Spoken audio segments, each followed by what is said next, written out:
Let's talk about one of the biggest questions we all face. What happens when we die?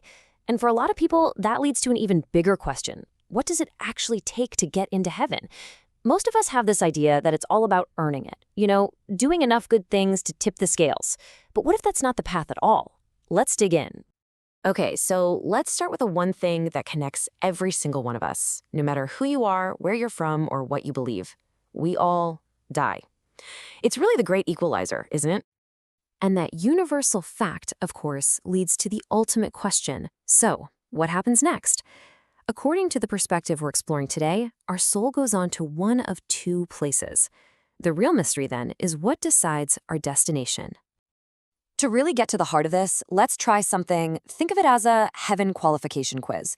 It's a great way to challenge what we think we know about being good enough for heaven. Let's see how it plays out. All right, so which one of these do you think is the golden ticket?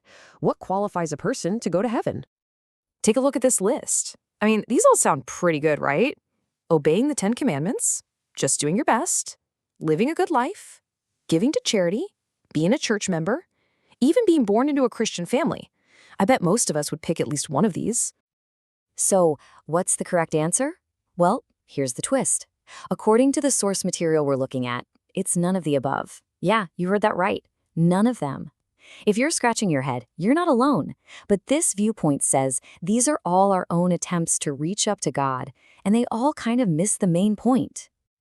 Okay, so to get why none of the above is the answer, we have to understand the core problem as this source defines it.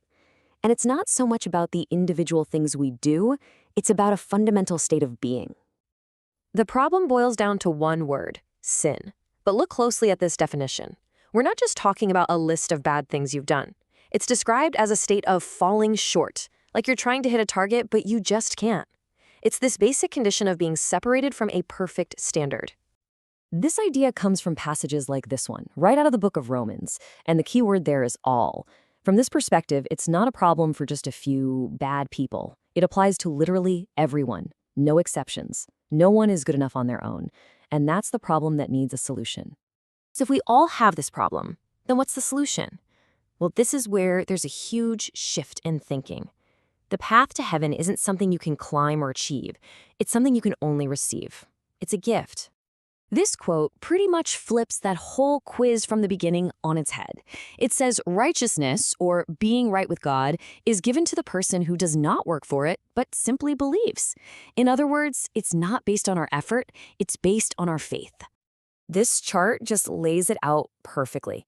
On the left side, you've got man's way. It's all about works, trying to earn it, trying to reach God on our own steam. But on the right, you have God's way, and that's all about grace, a free gift, and it's based entirely on what Christ has already done for us. And this passage is right at the center of this whole idea. It really hammers the point home. It says you're saved by grace through faith.